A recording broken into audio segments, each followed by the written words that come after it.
Welcome to Emily academy Hyderabad. This is doctor Moses.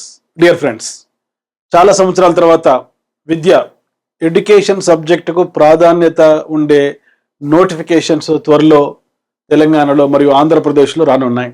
వీటిలో చాలా ముఖ్యమైనవి డివైఓ, డిప్యూటీ ఎడ్యుకేషనల్ ఆఫీసర్ జాబ్కి సంబంధించి తెలంగాణలో ఎప్పుడైనా నోటిఫికేషన్ రావచ్చు. నోటిఫికేషన్ వచ్చిన తర్వాత మినిమం ఒక 60 days, మ్యాక్సిమం 90 days టైం మాత్రమే ఉంటుంది. కాబట్టి అభ్యర్థులు ఎవరైతే పీజీ పూర్తి చేశారో వారందరూ కూడా డివైఈఓ ఎగ్జామ్కు ప్రిపేర్ కావచ్చు. ఇందులో ప్రధానంగా 2 పేపర్స్ ఉండే అవకాశం ఉంది. ఒకటి జనరల్ స్టడీస్ మరియు ఎడ్యుకేషన్. సో ఈ వీడియో చివరి వరకు మీరు చూస్తే ఎడ్యుకేషన్ ఏ విధంగా ప్రిపేర్ కావాలో మీరు తెలుసుకుంటారు. ఆ తర్వాత ఆంధ్రప్రదేశ్లో చాలా సంవత్సరాల తర్వాత హాస్టల్ వెల్ఫేర్ ఆఫీసర్ జాబ్కు సంబంధించిన నోటిఫికేషన్ జాబ్ క్యాలెండర్లు ఇవ్వడం జరిగింది. సో ఆగస్టులో నోటిఫికేషన్ రానుంది. ఆ తర్వాత ఎప్పుడైనా ఎగ్జామ్ పెట్టే అవకాశం ఉంది. అయితే చాలా సంవత్సరాలు, దాదాపుగా ఒక 20-25 years తర్వాత ఈ diet, district institute of education and training, SCERT, state council of educational research and ట్రైనింగ్లో ఉండేటువంటి ఎడ్యుకేషన్ రిలేటెడ్ లెక్చరర్ జాబ్స్కు సంబంధించి తెలంగాణలో, ఆంధ్రప్రదేశ్లో ఒక పెద్ద నోటిఫికేషన్ రానుంది. సో దీంట్లో కూడా ఎడ్యుకేషన్ సబ్జెక్ట్ అనేది ఉంటుంది. అయితే హాస్టల్ వెల్ఫేర్ ఆఫీసర్కు సంబంధించి, డివైఓకి సంబంధించి ఎడ్యుకేషన్ సబ్జెక్ట్ యాజ్ ఇట్ ఈస్గా ఉంటుంది. అయితే diet lecturers, for example foundations of ఎడ్యుకేషన్కి సంబంధించి ఫిలసాఫికల్ ఫౌండేషన్స్, సోషలాజికల్ ఫౌండేషన్స్, ముఖ్యంగా ఎడ్యుకేషనల్ సైకాలజీ, వీటికి సంబంధించిన జాబ్స్ ఉంటాయి. అదేవిధంగా పెడగాజీ రిలేటెడ్గా, ఎందుకు ఇంతవరకు నేను ఈ కోర్సు పబ్లిష్ చేయలేదంటే చాలా జాగ్రత్తగా వినండి. ఈ డైట్ లెక్చరర్స్ ప్రిపేర్ అయ్యేవారు పెడగాజీ రిలేటెడ్గా English pedagogy, Telugu pedagogy, bioscience pedagogy, physical science pedagogy, social studies pedagogy, so Hindi pedagogy, ఈ సబ్జెక్ట్ రిలేటెడ్ జాబ్స్ ఈ డైట్ లెక్చరర్ సంబంధించి, ఒక ఎస్సీఆర్టీ లెక్చరర్ సంబంధించి ఇవ్వడానికి అవకాశం ఉంది. సో దీంట్లో తప్పనిసరిగా ఎడ్యుకేషన్ పేపర్ ఉంటుంది. ఆ ఎడ్యుకేషన్ పేపర్తో పాటు వారి కోర్ ఏరియాస్, ఇప్పుడు నేను చెప్పినటువంటి subjects Telugu, English, Hindi, science, social, maths సంబంధించిన పెడగాజీ కోర్ ఏరియాస్ కూడా ఉంటాయి. కనుక ఎవరైతే diet lecturers, SCERT lecturers prepare అయ్యే వాళ్ళు ఉన్నారో ఎడ్యుకేషన్ కూడా తప్పనిసరిగా మీరు ప్రిపేర్ కావాలి. ఎడ్యుకేషన్తో పాటు అడిషనల్గా మీ సబ్జెక్ట్ కోర్ ఏరియా కూడా ఉంటుంది. సో వీటన్నిటికి సంబంధించి కామన్గా ఉండేటువంటి ఎడ్యుకేషన్ యొక్క ప్రిపరేషన్ స్ట్రాటజీ నేను ఇప్పుడు ఎక్స్ప్లెయిన్ చేస్తాను. చాలా జాగ్రత్తగా వీడియో చివరి వరకు చూడడానికి ట్రై చేయండి. అయితే చాలా మంది ఫోన్ చేస్తున్నారు, ఈ డైట్ లెక్చర్ సంబంధించిన క్వాలిఫికేషన్స్ ఏంటి? సాధారణంగా పీజీ విత్ ఎంఎడ్ ఉండే అవకాశం ఉంది. ఎందుకంటే డైట్లో దాదాపుగా ఇది ప్రైమరీ స్కూల్ టీచర్ సంబంధించిన ట్రైనింగ్ ఇచ్చేటువంటి సంస్థ కాబట్టి పీజీ విత్ ఎంఎడ్ అడిగే అవకాశం ఉంది. అయితే ఎస్సీఆర్టీ లెక్చర్ సంబంధించి పీజీ విత్ మాస్టర్ ఆఫ్ ఎడ్యుకేషన్తో పాటు సెట్, నెట్, అదేవిధంగా పిహెచ్డి, ఎంఫిల్ కూడా వెయిటేజ్ ఇచ్చే అవకాశం ఉంది. సో మినిమం క్వాలిఫికేషన్స్ ఏంటంటే డైట్ లెక్చరర్స్కి పీజీ విత్ ఎంఎడ్ ఉండాలి. సో అడిషనల్గా సెట్, నెట్ ఉంటే దానికి వెయిటేజ్ ఉంటుందో లేదో మనం నోటిఫికేషన్ వచ్చినప్పుడు తెలుస్తుంది. కానీ ఎస్సీఆర్టీ లెక్చరర్ సంబంధించి IASE, institute of advanced studies in ఎడ్యుకేషన్లో ఉండేటువంటి లెక్చర్ సంబంధించి PG, MEd, SET or NET, MPhil, PhD ఉండడం అనేది తప్పనిసరిగా అవసరం నాకు తెలిసినంత వరకు. సో ఫైనల్ నోటిఫికేషన్ తర్వాత క్లారిటీ వస్తుంది. కనుక ఎవరైనా ఈ యొక్క ఎడ్యుకేషన్లో ఆసక్తి ఉన్నటువంటి లెక్చరర్స్, ఆస్పిరెంట్స్ ఒక ఎమిలీ అకాడమీ యొక్క యూట్యూబ్ ఛానల్ రెగ్యులర్గా మీరు ఫాలో కండి. నేను అన్ని కూడా అప్డేట్స్ ఇస్తుంటాను. ఎడ్యుకేషన్కి సంబంధించి అద్భుతమైనటువంటి కోర్సెస్ మన ఎమిలీ అకాడమీ అనే మొబైల్ యాప్లో కూడా ఉన్నాయి. అయితే ఈరోజు నేను చెప్పేటువంటి ప్రిపరేషన్ స్ట్రాటజీ మీరు ఫాలో అయితే తక్కువ టైంలో మీ యొక్క కళ, అది డిఐఓ జాబ్ కావచ్చు, హాస్టల్ వెల్ఫేర్ ఆఫీసర్ జాబ్ కావచ్చు, డైట్ లెక్చరర్ కావచ్చు, ఎస్సీఆర్టీ లెక్చరర్ కావచ్చు, మీరు సాధించేటువంటి అవకాశం ఉంది. ఎడ్యుకేషన్ మనం చెప్పుకున్నటువంటి డివైఓకి సంబంధించి కావచ్చు, హాస్టల్ వెల్ఫేర్ ఆఫీసర్కు ఎవరికైతే డిగ్రీ విత్ బిఎడ్ ఉంటుందో వారంతా కూడా హాస్టల్ వెల్ఫేర్ ఆఫీసర్ సంబంధించిన గ్రేడ్ 1, గ్రేడ్ 2 మీరు అప్లై చేసుకోవచ్చు. డైట్ లెక్చర్ సంబంధించి కామన్గా ఉండేటువంటి ఏరియా ఎడ్యుకేషన్. సో దీంట్లో మెయిన్ సబ్జెక్ట్స్ ఏం చదువుకోవాలి? మొదటిది ఎడ్యుకేషనల్ సైకాలజీ. సో ఇందులో ప్రధానంగా child development, methods of psychology, ఈ చైల్డ్ డెవలప్మెంట్లో భాగంగా థీరీస్ ఆఫ్ డెవలప్మెంట్, జీన్ పియాజే ప్రతిపాదించిన కాగ్నిటివ్ డెవలప్మెంట్ కావచ్చు, కోల్బర్గ్ ప్రతిపాదించిన మోరల్ డెవలప్మెంట్, ఫ్రాయిడ్ యొక్క సైకో అనాలిసిస్ థియరీ, ఎరిక్సన్ యొక్క psycho social development theory, Rogers యొక్క సెల్ఫ్ కాన్సెప్ట్ థియరీ, అదేవిధంగా చామ్స్కీ యొక్క యూనివర్సల్ గ్రామర్ థియరీ అంతా కూడా మనం చైల్డ్ డెవలప్మెంట్లో భాగంగా చదువుకోవాలి. అదేవిధంగా మెథడ్స్ ఆఫ్ సైకాలజీలో 2 అప్రోచెస్ ఉంటాయి, cross sectional approach and longitudinal approach. ఈ అప్రోచెస్లో భాగంగా వాడేటువంటి observation method, introspection method, observation method, experimental method, case study, ఇవి ప్రధానంగా ఎడ్యుకేషనల్ సైకాలజీకి సంబంధించి ఉండేటువంటి ఏరియాస్. అదేవిధంగా ఇండివిజువల్ డిఫరెన్సెస్, వ్యక్తికి మధ్య ఉన్నటువంటి డిఫరెన్సెస్ ఇండివిజువల్ డిఫరెన్సెస్. ఈ యొక్క ఇండివిజువల్ డిఫరెన్సెస్లో భాగంగా మీరు ఫోకస్ చేయాల్సినటువంటి areas intelligence, types of intelligence, theories of intelligence. ఈ టైప్స్ ఆఫ్ ఇంటెలిజెన్స్లో థారండైక్ ప్రతిపాదించినటువంటి సిద్ధాంతం, హోవార్డ్ గార్డర్ ప్రతిపాదించినటువంటి మల్టిపుల్ ఇంటెలిజెన్స్ థియరీ, బహుళ ప్రజ్ఞ సిద్ధాంతం. అదేవిధంగా ఇంటెలిజెన్స్ థియరీస్లో unifactor theory, 2 factor theory, multi factor theory, group factor theory, structure of intelligence Guilford చెప్పినటువంటి సిద్ధాంతం. మరి యొక్క ఇంటెలిజెన్స్ టెస్ట్లో ఐక్యూ యొక్క డిస్ట్రిబ్యూషన్ మనం చదువుకోవాలి. సో ఇక ఇండివిజువల్ డిఫరెన్సెస్లో ఆ తర్వాత ఏరియా యాప్టిట్యూడ్, సహజ సామర్థ్యం. దీంట్లో డిఏటిబి, జిఏటిబి తప్పనిసరిగా మీరు చదవాలి. ఆ తర్వాత యాటిట్యూడ్, వైకర్లు, attitude scales, interest, creativity, types of thinking. So ఇవి ప్రధానంగా మనకు ఇండివిజువల్ డిఫరెన్సెస్లో వచ్చేటువంటి ఏరియాస్. తర్వాత పర్సనాలిటీ. సో పర్సనాలిటీ అంటే ఏమిటి? పర్సనాలిటీ, నేచర్ ఆఫ్ పర్సనాలిటీ యొక్క సిద్ధాంతాలు. దీంట్లో ప్రధానంగా 3 రకాల సిద్ధాంతాలు ఉంటాయి. మొదటిది టైప్ థియరీస్, శరీర నిర్మాణం, శరీర ఆకృతిని బట్టి చెప్పేటువంటి సిద్ధాంతాలు. హిపోక్రటస్ సిద్ధాంతం, క్రెష్మర్ సిద్ధాంతం, షెల్డన్ సిద్ధాంతం, కార్ల్ యాంగ్, స్ప్రాంగర్ సిద్ధాంతం. ట్రైట్ అప్రోచెస్లో GW ఆల్పోర్ట్ చెప్పినటువంటి సిద్ధాంతం, RB క్యాడిల్ చెప్పినటువంటి సిద్ధాంతం. అదేవిధంగా గ్లోబల్ స్ట్రక్చర్ థియరీస్లో భాగంగా ఫ్రాయిడ్ చెప్పిన psycho analysis theory, Erik Erikson చెప్పినటువంటి సైకో సోషల్ డెవలప్మెంట్ థియరీ పర్సనాలిటీలో భాగంగా చదవాలి. Mental health. So mental health అంటే ఏమిటి? మెంటల్ హెల్త్లో ప్రధానంగా మెంటల్ ఇల్ హెల్త్ ఎన్ని రకాలు, న్యూరోసిస్ అంటే ఏమిటి, సైకోసిస్ అంటే ఏమిటి? సైకోసిస్ అంటే ఎక్కువ స్థాయి మానసిక అనారోగ్యం, న్యూరోసిస్ అంటే సాధారణ స్థాయి మైల్డ్గా ఉండేటువంటి, ఫర్ ఎగ్జాంపుల్ యాంగ్జైటీ కానీ, స్ట్రెస్ కానీ, అబ్సెసివ్ కంపల్సివ్ డిజార్డర్ కానీ. న్యూరోసిస్లో ముఖ్యంగా వచ్చేవి ఇల్యూజన్, డెల్యూజన్, హెలుసినేషన్, ఇవన్నీ కూడా మెంటల్ హెల్త్లో భాగంగా చదవాలి. వాటితో పాటు స్ట్రెస్ అంటే ఏమిటి, కాన్ఫ్లిక్ట్స్ అంటే ఏమిటి, కాన్ఫ్లిక్ట్లో ఉండేటువంటి 4 రకాలు, approach conflict, avoidance conflict, avoidance conflict, అదేవిధంగా double avoidance conflict. So defence mechanisms, ఇవి కూడా మెంటల్ హెల్త్లో భాగంగా చదువుకోవాలి. ఆ తర్వాత ఉండేటువంటి ముఖ్యమైన ఏరియా సైకాలజీలో లెర్నింగ్, అభ్యసనం. ఈ యొక్క అభ్యసనం అంటే ఏమిటి? అభ్యసనాన్ని ప్రభావితం చేసేటువంటి కారకాలు, థియరీస్ ఆఫ్ లెర్నింగ్. దీంట్లో ప్రధానంగా బిహేవియరిస్టిక్ అప్రోచ్లో ఉన్నటువంటి Pavlov classical conditioning, Skinner operant conditioning, Thorndike trial and error theory, Gestalt సిద్ధాంతాలలో ఒకటైనటువంటి ఇన్సైట్ఫుల్ లెర్నింగ్ థియరీ, బండురా ప్రతిపాదించినటువంటి సోషల్ లెర్నింగ్, వైగాట్స్కి ప్రతిపాదించిన సోషో కల్చరల్ కన్స్ట్రక్టివిజం, బ్రూనర్ యొక్క డిస్కవరీ ఓరియంటెడ్ లెర్నింగ్. ఇవన్నీ కూడా థియరీస్ ఆఫ్ లెర్నింగ్లో చదవాలి. వాటితో పాటు ట్రాన్స్ఫర్ ఆఫ్ లెర్నింగ్ అంటే ఏమిటి, మెమరీ అంటే ఏమిటి, ఫర్గెటింగ్ అంటే ఏమిటి, లెర్నింగ్ ఆధారమైనటువంటి మోటివేషన్, టైప్స్ ఆఫ్ మోటివేషన్, ఇవన్నీ కూడా లెర్నింగ్ చాప్టర్లో చదువుకోవాలి.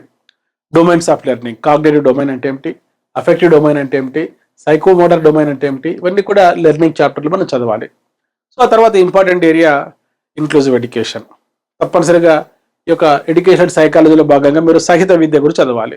సో సహిత విద్యకు, సమైక్య విద్యకు, ప్రత్యేక విద్యకు మధ్యలో డిఫరెన్సెస్ ఏంటి? So what are the differences between integrated education, inclusive education and special education? So ఇందులో భాగంగా mentally retarded, types of mentally retarded, learning disable, దీంట్లో టైప్స్. సో మెంటల్లీ రిటార్డెడ్లో మైల్డ్, మోడరేట్, సివియర్, ఎడ్యుకేషన్ ఆధారంగా ఉండేటువంటి TMR, EMR, అదేవిధంగా custodial.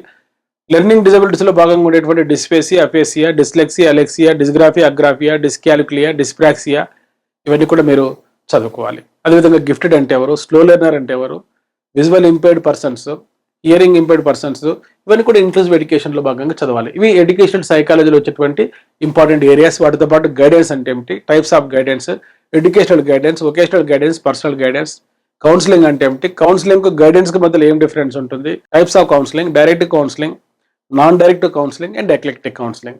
So ఇవి educational సైకాలజీకి సంబంధించి. Next educational philosophy. ఇక ఎడ్యుకేషనల్ ఫిలాసఫీ ప్రధానంగా బ్రాంచెస్ ఆఫ్ ఫిలాసఫీలో మనం చదువుకోవాలి. మెటాఫిజిక్స్, ఏది నిజమో అధ్యయనం చేసేటువంటి సబ్జెక్ట్ మెటాఫిజిక్స్. అదేవిధంగా ఎపిస్టమాలజీ, ఏది జ్ఞానమో అధ్యయనం చేసేటువంటి శాఖ ఎపిస్టమాలజీ. తర్వాత ఆక్సియాలజీ, ఏది విలువనో అధ్యయనం చేసేటువంటి శాఖ ఆక్సియాలజీ. సో ఫిలాసఫీలో భాగంగా బ్రాంచెస్ ఆఫ్ ఫిలాసఫీ చదవాలి. ఇందులో వెస్టర్న్ ఫిలాసఫీ. సో వెస్టర్న్ ఫిలాసఫీలో ప్రధానంగా ఉండేటువంటి 5 ఇజమ్స్ చదవాలి. అది ఐడియలిజం, భావవాదం, భావాలపైన ఆధారపడిన వాదమే భావవాదం. న్యాచురలిజం ప్రాకృతికవాదం, రూసో నేతృత్వంలో వచ్చినటువంటి న్యాచురలిజం, అదేవిధంగా రియలిజం, ఐడియలిజం అంతా కూడా ఈ యొక్క సోషల్ సైన్సెస్, రిలీజియన్ రిలేటెడ్ కరికులంకి సంబంధించింది. న్యాచురలిజం అంతా కూడా ఈ లైఫ్ సైన్సెస్కు సంబంధించిన కరికులంకి సంబంధించింది. సో రియలిజం అంతా కూడా physical sciences curriculum related ideology ఉంటుంది. సో అదేవిధంగా అమెరికాలో డెవలప్ అయినటువంటి వాదం ప్రాగ్మాటిజం, జాన్ డూయి నేతృత్వంలో వచ్చినటువంటి ప్రాగ్మాటిజం, అదేవిధంగా సోరెన్ కిర్కెగార్డ్ రూపొందించినటువంటి ఎగ్జిస్టెన్షియలిజం, అస్తిత్వవాదం లేక మనుగడవాదం, ఎగ్జిస్టెన్షియలిజం. సో ఇవన్నీ కూడా వెస్టర్న్ ఫిలాసఫీలో భాగంగా చదవాలి. అదేవిధంగా ఇండియన్ ఫిలాసఫీలో 2 రకాల ఫిలాసఫీస్ ఉంటాయి. ఒకటి ఆస్తికవాదం, రెండోది నాస్తికవాదం. దేవుడు ఉన్నాడు, వేదాల యొక్క అంతిమ అధికారాన్ని ఒప్పుకునేటువంటి వాదాలు ఆస్తికవాదం. సో దీంట్లో ప్రధానంగా మనం చదువుకోవాల్సినవి న్యాయ, సాంఖ్య, యోగ, వైశేషిక, పూర్వ మీమాంస, ఉత్తర మీమాంస లేక వేదాంతం. ఇవన్నీ కూడా 1, 2, 3, 4, 5, 6 షడ్ దర్శనాలు అంటారు. సో వీటితో పాటు దేవుడి ఉనికిని అంగీకరించని వాదాలు భారతీయ తత్వశాస్త్రంలో భాగంగా చార్వాకవాదం, జైనిజం, బుద్ధిజం ఇవి ప్రధానంగా ఎడ్యుకేషనల్ ఫిలాసఫీలో చదువుకోవాలి. వీటితో పాటు ఫిలాసఫర్స్ ముఖ్యంగా మహాత్మా గాంధీ, స్వామి వివేకానంద, రవీంద్రనాథ్ ఠాగూర్, అరవింద్ ఘోష్, జిడ్డు కృష్ణమూర్తి వీరి యొక్క ఫిలాసఫీస్ తత్వాలు మనం జాగ్రత్తగా చదువుకోవాలి ఎడ్యుకేషన్ పాయింట్ ఆఫ్ వ్యూలో. ఇవి ఫిలాసఫీలో ప్రధానంగా మనం చదువుకోవాల్సిన అంశాలు. ముఖ్యంగా ఈ యొక్క ఇండియన్ నాలెడ్జ్ సిస్టమ్ గురించి మనం నేర్చుకోవాలి. ఆ తర్వాత సోషియాలజీ ఆఫ్ ఎడ్యుకేషన్. సో ఈ సోషియాలజీ ఆఫ్ ఎడ్యుకేషన్లో సోషియాలజీ అంటే ఏమిటి, educational sociology, father of sociology మీకు తెలుసు August Comte, father of educational sociology George E Payne. సొసైటీకి స్కూల్కి మధ్యలో ఉన్నటువంటి రిలేషన్స్ను అధ్యయనం చేసేటువంటి సబ్జెక్టే ఎడ్యుకేషనల్ సోషియాలజీ. సో ఇందులో భాగంగా culture and education, modernisation and education, విద్య ఆధునికీకరణ, అదేవిధంగా సోషల్ స్ట్రాటిఫికేషన్, సామాజిక స్థరీకరణ, సో ఇండియన్ సొసైటీ ఏ విధంగా వర్గీకరించబడింది, అదేవిధంగా సోషల్ మొబిలిటీ, సామాజిక గతిశీలత, అప్వర్డ్ మొబిలిటీ కానీ డౌన్వర్డ్ మొబిలిటీ కానీ ఇవన్నీ మనం చదువుకోవాలి. తర్వాత విద్య ద్వారా సోషల్ చేంజ్, సామాజిక మార్పులు ఏ విధంగా వస్తాయి ఇవన్నీ కూడా మనం ఈ యొక్క ఎడ్యుకేషనల్ సోషియాలజీలో భాగంగా నేర్చుకోవాలి. Next perspectives in education. Perspectives అంటే ఏదైనా ఒక అంశం పట్ల ఉండేటువంటి ఒక డీప్ అండర్స్టాండింగ్ లేక యాటిట్యూడ్. సో పర్స్పెక్టివ్స్ ఇన్ ఎడ్యుకేషన్లో భాగంగా ఇండియన్ ఎడ్యుకేషన్ సిస్టమ్ గురించి మనం అధ్యయనం చేసుకోవాలి. ఈ ఇండియన్ ఎడ్యుకేషన్ తీసుకుంటే ఏన్షియంట్ ఇండియన్ ఎడ్యుకేషన్లో భాగంగా వేదిక్ ఎడ్యుకేషన్ సిస్టమ్, జైనిజంలో విద్య ఎట్లుంది, బౌద్ధుల కాలంలో విద్య ఎట్లుంది, ఆ తర్వాత మధ్యయుగంలో వచ్చినటువంటి ముస్లిం విద్యా విధానంలో విద్య ఏ విధంగా ఉంది, 1947 తర్వాత స్వాతంత్రానంతర కమిటీలు, కమిషన్లు, 47కు ముందు ఉన్నటువంటి బ్రిటిష్ విద్యా విధానం, ముఖ్యంగా ఈ యొక్క వేదిక ఎడ్యుకేషన్ సిస్టంలో ఉండేటువంటి వర్ణ వ్యవస్థ ఆధారంగా ఉన్నటువంటి విద్యా విధానం, దానికి వ్యతిరేకంగా వచ్చినటువంటి జైనిజం, బుద్ధిజంలో ఉన్నటువంటి ఎడ్యుకేషన్ సిస్టమ్, ముస్లిం విద్యా విధానంలో ఉండేటువంటి మక్తాబ్, మద్రసా ఇలాలు, అదేవిధంగా విద్యా ప్రారంభోత్సవ వేడుకలు, వేదిక ఎడ్యుకేషన్ సిస్టంలో విద్యా ప్రారంభోత్సవ వేడుక ఉపనయనం, బౌద్ధుల కాలంలో విద్యా ప్రారంభోత్సవ వేడుక పబ్బజ్జ, ముస్లిం విద్యా విధానంలో విద్యా ప్రారంభోత్సవ వేడుక బిస్మిల్లా. ఇవన్నీ కూడా ఏన్షియంట్ ఇండియన్ ఎడ్యుకేషన్లో భాగంగా చదువుకోవాలి. అదేవిధంగా బ్రిటిష్ విద్యా విధానంలో వచ్చినటువంటి ముఖ్యమైన కమిటీలు, కమిషన్లు, 1835లో వచ్చినటువంటి మెకాలే మినిట్స్, 1854లో వచ్చినటువంటి వుడ్స్ డిస్పాచ్, 1882లో వచ్చినటువంటి హంటర్ కమిషన్, అదేవిధంగా 1902లో వచ్చినటువంటి ర్యాలీ కమిషన్ లేక విశ్వవిద్యాలయాల కమిషన్, 1904లో వచ్చినటువంటి విశ్వవిద్యాలయాల చట్టం, 1911లో గోఖలే తీర్మానం, 1917లో వచ్చినటువంటి శాడ్లర్ కమిషన్, 1929లో వచ్చినటువంటి హార్టా కమిటీ, 1937లో వచ్చినటువంటి ఎబర్ట్వుడ్ నివేదిక, అదేవిధంగా అదే సంవత్సరంలో వచ్చినటువంటి బేసిక్ ఎడ్యుకేషన్, 1944లో వచ్చినటువంటి సార్జెంట్ రిపోర్ట్. స్వాతంత్ర అనంతర కమిటీలలో ముఖ్యమైనవి 1948 Radhakrishnan commission, 1952 Mudaliar commission, 1955 G Ramachandran committee, 1957 women education సంబంధించినటువంటి committee Durgabai Deshmukh committee, 1959 Sri Prakash committee, 1961 doctor Sampurnanand committee, 1964లో కొఠారి కమిషన్ ఏర్పడింది, 66లో కొఠారి కమిషన్ ఇచ్చిన నివేదిక ఇండియన్ ఎడ్యుకేషన్ రిపోర్ట్, 1977లో ఈశ్వరబాయ్ పటేల్ కమిటీ, 1978లో మాల్కం ఆదిశేషయ్య కమిటీ, 1983లో వచ్చిన చట్టోపాధ్యాయ కమిషన్, 86లో వచ్చినటువంటి జాతీయ విద్యా విధానం, దానిపైన వచ్చినటువంటి రివ్యూ కమిటీలు, 1992 ఎన్ జనార్దన్ రెడ్డి కమిటీ, 1990 ఆచార్య రామ్మూర్తి కమిటీ. సో వీటితో పాటు 1993లో వచ్చినటువంటి యశ్పాల్ నివేదిక, 2020 జాతీయ విద్యా విధానం వరకు 5+3+3+, స్ట్రక్చర్ గురించి మనం ఈ యొక్క పర్స్పెక్టివ్స్ ఇన్ ఎడ్యుకేషన్లో భాగంగా నేర్చుకోవాలి. ఆ తర్వాత టీచర్ ఎంపవర్మెంట్ అంటే ఏమిటి, టీచింగ్ ఆర్గనైజేషన్స్ ఏమున్నాయి, యూజీసీ అంటే ఏమిటి, ఎన్సీఆర్టీ అంటే ఏమిటి, ఎన్సిటీ అంటే ఏమిటి, న్యూపా అంటే ఏమిటి, ఎన్ఐఓఎస్ అంటే ఏమిటి, ఈ విద్యా సంస్థల గురించి, వివిధ పాఠశాలల గురించి మనం నేర్చుకోవాలి. అదేవిధంగా ఒక ప్రధాన ఉపాధ్యాయుడు నిర్వహించేటువంటి రికార్డులు, రిజిస్టర్లు కూడా ఈ యొక్క టీచర్ ఎంపవర్మెంట్లో భాగంగా నేర్చుకోవాలి. సో పర్స్పెక్టివ్స్ ఇన్ ఎడ్యుకేషన్ అతి ముఖ్యమైనటువంటి ఏరియా ఏంటంటే భారత రాజ్యాంగం విద్య. భారత రాజ్యాంగంలో విద్యకు సంబంధించిన ఆర్టికల్స్ ఏమున్నాయి, article 14, article 15, article 17, article 21A, article 25, article 32, article 41, article 45, article 51A, అదేవిధంగా ఆర్టికల్ 350A, 351. ఇవన్నీ కూడా విద్యకు సంబంధించిన ముఖ్యమైన ఆర్టికల్స్. విద్యకు సంబంధించిన రాజ్యాంగ సవరణలు. విద్య ఉమ్మడి జాబితాలో 42వ రాజ్యాంగ సవరణ ద్వారా చేరడం జరిగింది. 86వ రాజ్యాంగ సవరణ ద్వారా ప్రాథమిక విద్య ప్రాథమిక హక్కుగా మారడం జరిగింది. ఇవన్నీ కూడా భారత రాజ్యాంగ విద్యలో భాగంగా చదువుకోవాలి.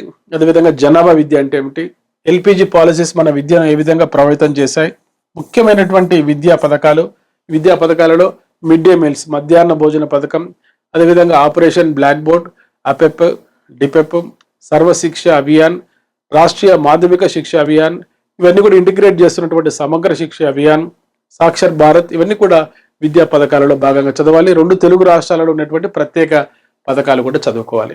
సో ఆ తర్వాత ఈ యొక్క పర్స్పెక్టివ్స్ ఇన్ ఎడ్యుకేషన్లో చదవాల్సినటువంటి అంశాలు ఏంటంటే కౌమార విద్య అంటే ఏమిటి, లైఫ్ స్కిల్స్ అంటే ఏమిటి, వివిధ acts, right to education act, national curriculum framework 2005, national curriculum framework for secondary education 2023, ఇవన్నీ కూడా పర్స్పెక్టివ్స్ ఇన్ ఎడ్యుకేషన్లో భాగంగా చదువుకోవాలి. ఆ తర్వాత ట్రెండ్స్ ఇన్ ఎడ్యుకేషన్. ట్రెండ్ అంటే రీసెంట్ డెవలప్మెంట్స్, విద్యకు సంబంధించిన కరెంట్ అఫైర్స్. సో ఇందులో భాగంగా 3 language formula, language policy. So ఈ 3 లాంగ్వేజ్ ఫార్ములాను ప్రతిపాదించింది ఎవరంటే Dhaval Singh Kothari. So language policy ఏ విధంగా ఉంది ఇండియాలో, అదేవిధంగా వేస్టేజ్ అంటే ఏమిటి, స్టాగ్నేషన్ అంటే ఏమిటి, మరి విద్యా సార్వత్రీకరణ, ప్రాథమిక విద్య ఏ విధంగా అందరికీ అందుబాటులో ఉండాలి, అదేవిధంగా నేషనల్ ఇంటిగ్రేషన్ జాతీయ సమైక్యత, అంతర్జాతీయ అవగాహన, వీటికి ఉండేటువంటి అవరోధాలు, వొకేషనల్ ఎడ్యుకేషన్ వృత్తి విద్య అంటే ఏమిటి, మోరల్ ఎడ్యుకేషన్ నైతిక ఆధ్యాత్మిక విద్య, ఇవన్నీ కూడా ట్రెండ్స్ ఇన్ ఎడ్యుకేషన్లో భాగంగా చదువుకోవాలి. అదేవిధంగా పెడగాజీ, ముఖ్యంగా డైట్ లెక్చర్స్ ప్రిపేర్ అయ్యే వారికి ఇది ఒక కోర్ ఏరియా పెడగాజీ. సో పెడగాజీని ప్రధానంగా మనం 3 రకాలుగా చెప్పుకోవచ్చు. ప్రీ ఫేజ్ టీచింగ్ సంబంధించినటువంటి అంశాలు, ఇంటరాక్టివ్ టీచింగ్ సంబంధించినటువంటి అంశాలు, పోస్ట్ ఫేజ్ టీచింగ్ సంబంధించినటువంటి అంశాలు. బోధన పూర్వక దశకు సంబంధించినటువంటి అకాడమిక్ స్టాండర్డ్స్ అంటే ఏమిటి, పరస్పర బోధనలో ఉపయోగించేటువంటి అప్రోచెస్ ఆఫ్ టీచింగ్ అంటే ఏమిటి, అదేవిధంగా పోస్ట్ ఫేజ్ టీచింగ్లో ఉపయోగించేటువంటి అసెస్మెంట్. 3 ఏస్ గుర్తుపెట్టుకోవాలి పెడగాజీకి సంబంధించి. అకాడమిక్ స్టాండర్డ్స్ మీకు తెలుసు, మ్యాథమెటిక్స్లో 5 అకాడమిక్ స్టాండర్డ్స్ ఉంటాయి, సోషల్ స్టడీస్లో 6 అకాడమిక్ స్టాండర్డ్స్ ఉంటాయి, సైన్సెస్లో 7 అకాడమిక్ స్టాండర్డ్స్ ఉంటాయి. సో వాటితో పాటు ఇంటరాక్టివ్ టీచింగ్లో ఉండేటువంటి అప్రోచెస్, 5E లెర్నింగ్ అప్రోచ్ అంటే ఏమిటి, కన్స్ట్రక్టివిస్ట్ అప్రోచ్ అంటే ఏమిటి, కొలాబరేటివ్ లెర్నింగ్ అప్రోచ్ అంటే ఏమిటి, ప్రాబ్లమ్ సాల్వింగ్ అప్రోచ్, దాంట్లో ఉండేటువంటి inductive deductive analysis synthesis methods, ఇవన్నీ కూడా అప్రోచెస్లో చదువుకోవాలి. Assessment for learning, assessment of learning, ప్రధానంగా 2 నేర్చుకోవాలి. ఫార్మేటివ్ అసెస్మెంట్ అంటే ఏమిటి, సమ్మేటివ్ అసెస్మెంట్ అంటే ఏమిటి, ఇవి పెడగాజీకి సంబంధించిన ఇంపార్టెంట్ ఏరియాస్. అదేవిధంగా స్కూల్ మేనేజ్మెంట్కి సంబంధించి అడ్మినిస్ట్రేషన్ అంటే ఏమిటి, ఆర్గనైజేషన్ అంటే ఏమిటి, మేనేజ్మెంట్ అంటే ఏమిటి, ఈ యొక్క మేనేజ్మెంట్కి సంబంధించినటువంటి theories, qualities of a good HM, అదేవిధంగా రికార్డ్స్ అంటే ఏమిటి, రిజిస్టర్స్ అంటే ఏమిటి, ఇన్స్టిట్యూషనల్ ప్లానింగ్ అంటే ఏమిటి, స్కూల్ ప్లాంట్లో ఉన్నటువంటి ముఖ్యమైనటువంటి అంశాలు, ఇవన్నీ కూడా స్కూల్ మేనేజ్మెంట్లో భాగంగా చదువుకోవాలి. తర్వాత ఎడ్యుకేషనల్ స్టాటిస్టిక్స్, విద్యార్థుల మార్క్స్, ఇటీవల 10th రిజల్ట్స్ వచ్చాయి, ఇంటర్ రిజల్ట్స్ వచ్చాయి, దాన్ని అనాలిసిస్ చేయాలి. సో దీంట్లో ప్రధానంగా 2 రకాల మెథడ్స్ ఉంటాయి, డిస్క్రిప్టివ్ స్టాటిస్టిక్స్, ఇన్ఫరెన్షియల్ స్టాటిస్టిక్స్. ఉన్న డేటాను యాజ్ ఇట్ ఈజ్గా అనాలిసిస్ చేస్తే డిస్క్రిప్టివ్ స్టాటిస్టిక్స్, ఉన్న డేటా ఆధారంగా కొత్తవి మనం గెస్ చేయగలిగితే, ఇంప్లికేషన్స్ మనం రాబట్టగలిగితే దాన్ని మనం ఇన్ఫరెన్షియల్ స్టాటిస్టిక్స్ అంటాం. సో యొక్క డిస్క్రిప్టివ్ స్టాటిస్టిక్స్లో భాగంగా మెజర్స్ ఆఫ్ సెంట్రల్ టెండెన్సీ, ఇందులో ఉన్నటువంటి mean, mode, median, measures of variability, ఇందులో ఉన్నటువంటి range, quartile deviation, average deviation, standard deviation, అదేవిధంగా కోరిలేషన్ ఉన్నటువంటి స్పియర్మెన్ పద్ధతి, పియర్సన్ పద్ధతి, మరి ఒక నార్మల్ ప్రాబిలిటీ కర్వ్ యొక్క లక్షణాలు, ఈ నార్మల్ ప్రాబిలిటీ కర్వ్ యొక్క డీవియేషన్స్, స్క్యూనెస్ అండ్ కర్టోసిస్, ఇవన్నీ కూడా ఎడ్యుకేషనల్ స్టాటిస్టిక్స్లో భాగంగా నేర్చుకోవాలి. ఇది స్థూలంగా ఎడ్యుకేషన్కి సంబంధించిన టాపిక్స్ మాత్రమే నేను చెప్పాను. సో ఎమిలీ అకాడమీ అనే మా మొబైల్ యాప్లో ప్రతి టాపిక్ సంబంధించి అద్భుతమైనటువంటి డిజిటల్ వీడియో క్లాసెస్, ప్రతి టాపిక్ సంబంధించినటువంటి టెస్ట్లు ఉంటాయి. మీరు ఇంటి దగ్గర నుండి మీ మొబైల్ ఫోన్ చూస్తూ నా క్లాసెస్ వింటూ నోట్స్ రాసుకొని ఈ టెస్ట్లు ప్రాక్టీస్ చేస్తే that is more than enough for education subject for DYO హెచ్డబ్ల్యూఓ even for diet lecturers and SCERT lecturers. Dear students, ఎవరైతే ఈ యొక్క ఎడ్యుకేషన్ సబ్జెక్టు సొంతంగా చదివిన అర్థం కాని వాళ్ళు ఉంటారో వెంటనే ఎమిలీ అకాడమీ అనే మా మొబైల్ యాప్ మీరు ఇన్స్టాల్ చేసుకోండి. సో దీంట్లో TGDYకి సంబంధించినటువంటి కోర్సు ఉంది. అదేవిధంగా ఆంధ్రప్రదేశ్ సంబంధించిన హాస్టల్ వెల్ఫేర్ ఆఫీసర్ సంబంధించిన కోర్సు ఉంది. ఈ కోర్సెస్ని యాక్సెస్ చేసుకోండి. ఈ కోర్సెస్ వల్ల మీకు ఉండే ఉపయోగాలు ఏంటి? డిజిటల్ క్లాసెస్ దాదాపుగా 200+ డిజిటల్ వీడియో క్లాసెస్ ఉన్నాయి. దాదాపుగా 100 hours డ్యూరేషన్ ఉంటుంది. 100+ టాపిక్ వైజ్ టెస్ట్లు ఉంటాయి, గ్రాండ్ టెస్ట్లు ఉంటాయి. ఈ యొక్క హెచ్డబ్ల్యూకి సంబంధించి డివైఓకి సంబంధించి నోటిఫికేషన్ తర్వాత నేను టాపిక్ వైజ్గా టెస్ట్లు కండక్ట్ చేస్తూ గ్రాండ్ టెస్ట్లు కండక్ట్ చేస్తూ మీకు మెంటర్షిప్ కూడా ఇవ్వడం జరుగుతుంది. తర్వాత నేను చెప్పేటువంటి క్లాసెస్ మీరు నోట్ టేకింగ్ జాగ్రత్తగా నోట్స్ రాసుకొని వింటే అద్భుతంగా తెలుగు మీడియం విద్యార్థులు, నేను ఇంగ్లీష్ టెర్మినాలజీ కూడా ఇందులో వాడడం జరిగింది కాబట్టి ఎవరైతే ఇంగ్లీష్ మీడియం విద్యార్థులు ఉంటారో వీళ్ళైతే ఈ కోర్సెస్ని యాక్సెస్ చేసుకోండి. ఇప్పటి నుంచే మీ ప్రిపరేషన్ మొదలు పెట్టండి. నోటిఫికేషన్ తర్వాత ప్రిపరేషన్ ఉండరాదు. నోటిఫికేషన్ తర్వాత కేవలం రిపిటేషన్ మాత్రమే ఉండాలి. కనుక ఎవరైతే సొంతంగా మెటీరియల్ తెప్పించుకొని బుక్స్ తెప్పించుకొని చదువుతున్నారో, చదివిన అర్థం కాకుండా ఉన్నారో వారు ఎమిలీ అకాడమీ మా మొబైల్ యాప్లో నేను చెప్పిన క్లాసెస్ ఉంటే ఏ కాన్సెప్ట్ అయినా చాలా సులభంగా ఈజీగా అర్థమవుతుంది. విత్ ఎగ్జాంపుల్స్ నేను టీచింగ్ చేశాను కాబట్టి మీ యొక్క నాలెడ్జ్ని పరీక్షించుకోవడం కోసం టాపిక్ వైజ్గా టెస్ట్లు కూడా నేను అందుబాటులో ఉంచాను కాబట్టి మీరు ఏమాత్రం ఆలోచించకుండా వెంటనే ఈ కోర్సెస్ని యాక్సెస్ చేసుకొని మీరు ప్రిపరేషన్ మొదలు పెట్టండి. భవిష్యత్తులో మీరు DIET lecturer, SCERT lecturer job సాధించాలని, డివైఓ తర్వాత హెచ్డబ్ల్యూఓ జాబ్ సాధించాలని కోరుకుంటూ మీ doctor Moses Emily academy, Hyderabad.